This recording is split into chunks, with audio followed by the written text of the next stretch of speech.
Hello, yes, and welcome back. This is our next workflow. We're talking about the iLearning initiative. As you can remember, we saw this video last month where we got an overview of what the iLearning initiative would look like, and we saw this awesome video that put together all of the cool things that we'll be doing this year, including our first workflow, which will be called Showcase Learning. So the idea is this week or this month, our focus will be on how we can get our students to showcase their learning using digital tools. Thank you everyone for taking the time to complete the iLearning survey. This chart shows the results for the Showcase of Learning. For the survey, we chose the language of basic, unsatisfactory, proficient, and distinguished because it matches the same language from the framework for teaching, and everyone is familiar with that. The great thing about this chart, it shows that everyone has room to grow. No matter where you're at, we all have opportunities to learn and grow together. So don't feel discouraged if you rated yourself as unsatisfactory. You might just not have had the opportunity to work with digital tools in your classroom. And that's the great thing about the iLearning initiative. We're all going to be learning about these tools together. So I guess the question you're asking is why showcase? Why do we want to showcase learning? I really wanted to, when I was kind of thinking about this, I wanted to represent the idea of the iPad being almost like a toolbox or even like a bag of tricks. And so showcase, briefcase, I figured it works.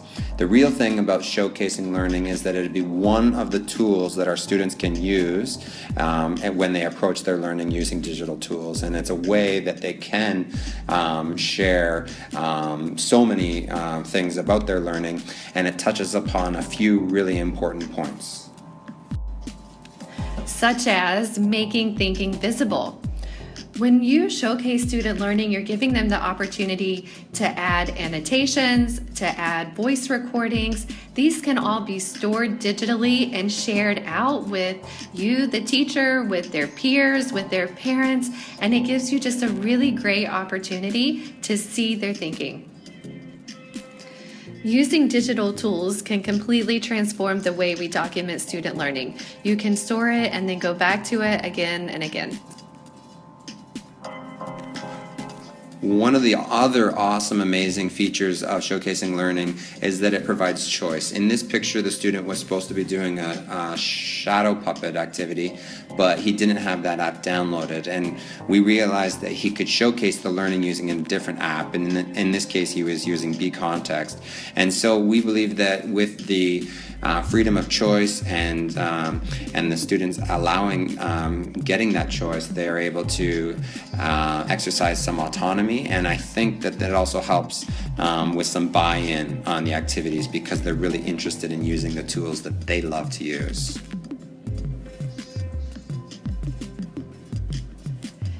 Using digital tools to showcase student learning gives them amazing opportunities to create and revise and to publish their work. They can create their own content and media and then always go back and edit it very easily, adding more text, images, and links as they go. Another really cool feature of showcasing learning, especially connects with our idea of you, me, and community this year, is the reach and the ways that the student learning can be showcased to varying audiences, whether it be within the classroom, to the teacher, to the parents, or within the school community, or of course the global community through the showcasing of their learning using platforms such as Twitter, Instagram, blogs, Seesaw, etc. And so we think that the collaboration with these communities and the reach that they have with varying audiences is really impactful. When students use digital tools to create and publish and share their content, they are able to get feedback from a global audience.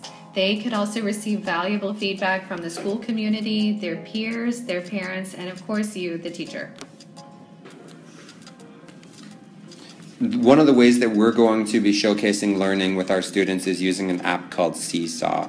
And so we figure what better way to give you guys the opportunity to kind of learn how to use it is to give you a chance to complete a project using Seesaw. So here we've got our Showcase Learning checklist, where your task will be to create a piece of media where you can explain the learning, the student learning that you plan on showcasing.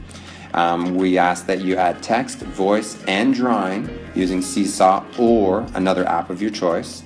We're going to ask that you might try to app smash, so using 2 apps to create maybe a more comprehensive sort of piece of learning. It is optional. It's for you go-getters who already know how to app smash. We ask that you will submit this product or this piece of media in the Showcase Learning folder on the iLearning PL Seesaw account.